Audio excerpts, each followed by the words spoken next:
Ada juga itu Pak, kalau sudah hitam jidatnya kayaknya orang sampingnya masuk sholat, kayak dia ada punya surga di dalam, mengganggu kita sholat, mulai takbir kayak dia gigit kita punya diri.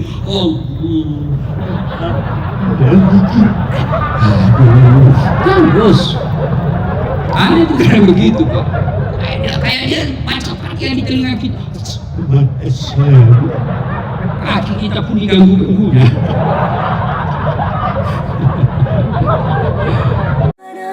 ربنا يا ربنا ربنا يا ربنا ربنا يا ربنا ربنا يا ربنا ربنا يا ربنا. Istri gubernur, istri wali kota, jangan sombong, sekejap saja itu Pak. Kalau pejabat rendah hati, maka rakyat akan mencintainya. Tapi kalau pejabat sombong, barangkali mereka taat di depan kita, tapi begitu lewat dia doakan kita tabrakan mobil sial. Rasulullah berhasil dalam dakwah karena menghilangkan rasa sombong. Apa sebab datangnya sombong? Kata Nabi, satu, bertambahnya ilmu. Ini ustaz bisa masuk di dalam. Jangan sombong gara-gara ilmu. Wa ma utitu min ilmin illa qalila. Saya tidak berikan kamu ilmu kecuali sangat sedikit. Ada orang Pak, banyak sekali gelarnya. Kalah gelar saya Pak, guru besar, profesor. Begitu dekat-dekat pensiun mulai pikun-pikun, diprotes sama istrinya. Pak, biasanya kalau kau mau pergi mengajar kau cium-cium jidatku. Ini sudah hampir 1 minggu kau tidak pernah cium lagi. Kata suaminya dalam hati, astagfirullah, berarti siapa sih cium selama ini? Ternyata pembantunya dicium Pak. Jangan juga modus. Pembantu sudah dengar begini, besok dia masuk kamar pembantu, didapat sama anaknya, kukira mamamu nak. Yang kedua, bertambahnya pangkat jabatan. Jangan sombong Pak, jabatan hanya titipan. Oke lah Bapak tentara polisi pangkat AKBP, Letnan Kolonel, naik, terbatas. Apa batasnya? Pensiun. Pensiun, keluar Pak, serahkan lagi tongkat komando. 3, bertambahnya harta. Jangan sombong karena harta. Allah marah, belajar dari tsunami. Kaya, mewah rumahnya, banyak usahanya, sekejap saja hancur, tidak sampai 10 menit habis. Kalau Allah marah. Kenapa kita kena musibah corona? Saya tidak melihat dari tinjauan medis, saya melihat ilmu Quran. Sebabnya kesombongan. Saya tidak khilaf. Presiden Cina pernah mengatakan, Cina negara kuat, bagaimanapun serangan kami akan tetap eksis, tidak akan goyang ekonomi kami. Tidak sampai 1 bulan berat, kena penyakit. Shanghai, kota yang paling ramai manusianya tiap hari, sekarang sepi. Sudah lebih 5.000 triliun kerugian Cina gara-gara ini yang baru 2 minggu. Jangan sombong. Allah marah, jangan sombong. Penyakit sombong merusak manusia. Maka kenapa? Karena manusia punya keterbatasan. Hanya Allah yang wajib sombong. Kenapa? Al-Mutakabbir, yang maha sombong hanya milik Allah. Dan yang keempat, penyebab datangnya kesombongan itu adalah bertambahnya ibadah. Yang tadinya adalah sholat, tiba-tiba hitam jidatnya, jangan sombong. Ada juga itu Pak, kalau sudah hitam jidatnya kayaknya orang sampingnya masuk sholat, kayak dia ada punya surga di dalam, mengganggu kita sholat, mulai takbir kayak dia gigit kita punya diri.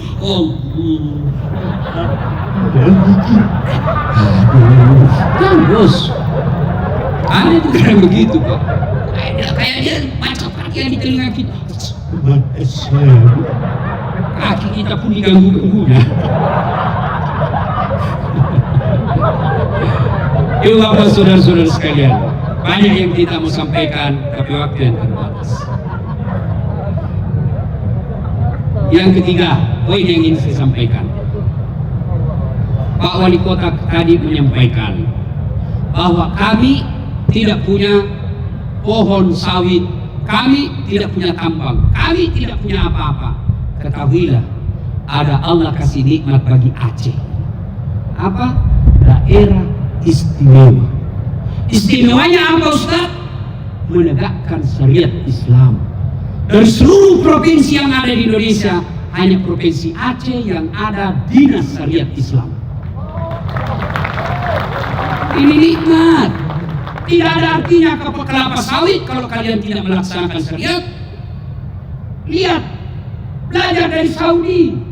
Saudi tidak punya sawah. Saudi tidak punya tambak ikan. Tapi apa karena kita dengar krisis pangan? Tidak pernah. Di Indonesia tunjukkan kabupaten yang tidak ada sawahnya, tapi kita sampai detik ini masih sering impor beras. Apa rahasianya? Syariat Islam. Kalau Aceh ingin berjaya, tegaklah dengan syariat Islam. Seperti kita punya misi kota Aceh ini adalah mewujudkan gemilang dengan syariat Islam. Tegakkan syariat Islam. Allah janjikan, ini bukan janji kampanye, ini bukan janji pilkada, ini bukan janji pilcaleg. Apa janji Allah? Walau anna ahlal qura amanu wattaqau lafatahna alaihim barakati minas sama'i wal ardh. Saya turunkan keberkahan dari langit dan dari dalam tanah. Itu jadi Allah.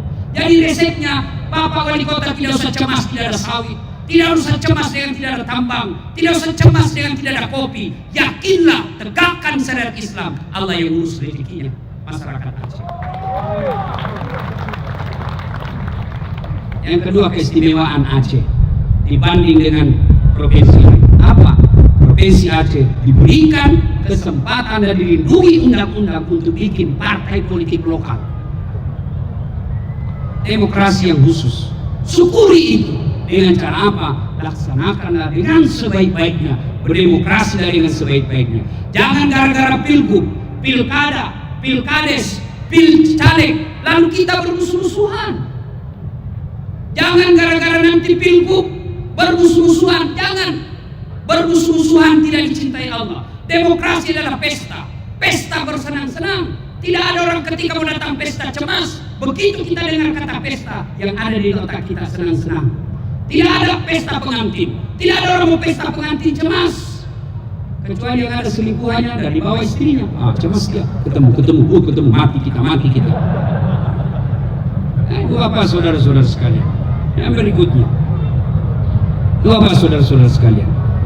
Kalau Pak Wali Kota tadi dengan alhamdulillah mengatakan di Aceh ini banyak kopi, bahkan kopi terbaik di dunia ada di Aceh. Orang Sulawesi juga punya kopi, Pak. Namanya kopi Toraja. Kita orang Sulawesi dengan orang Aceh sama-sama pecinta kopi. Cuma bedanya orang Aceh takut sama istrinya. Kalau orang Sulawesi bagaimana Ustaz? Istrinya lebih berani. Bapak saudara-saudara sekalian, banyak yang ingin kita sampaikan tapi waktu yang terbatas. Maulid adalah wujud kecintaan kita kepada Rasulullah.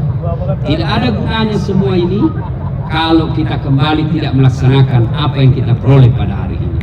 Bersyukur kepada Allah dengan cara mencintai Rasulullah. Salah satu cara mencintai Rasulullah adalah meneladani dalam kehidupan sehari-hari. Kalau kita cinta kepada Rasulullah, minimal kita mulai mengamalkan bagaimana Rasulullah menjadi teladan buat kita. Mulai dari cara kita tidur, cara kita makan dan seterusnya.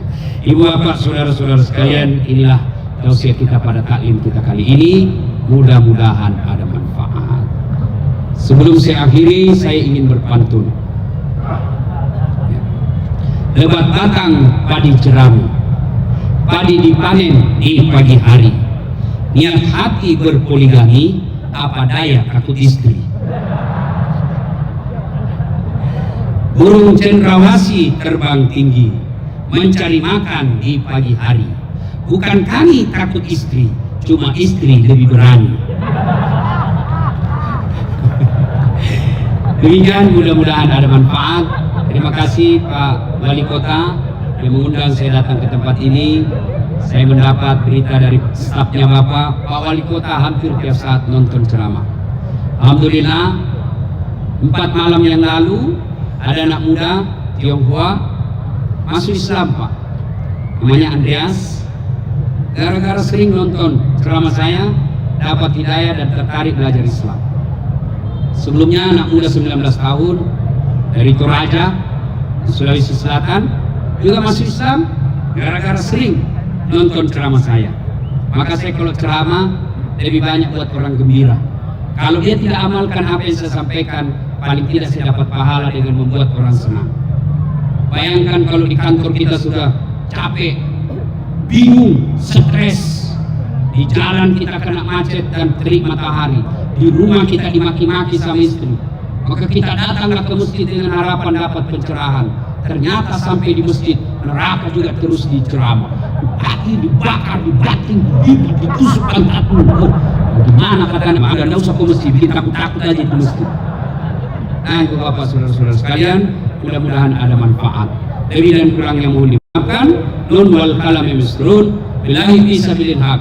Assalamualaikum warahmatullahi wabarakatuh. ربنا يا ربنا ربنا يا ربنا ربنا يا ربنا ربنا يا ربنا ربنا يا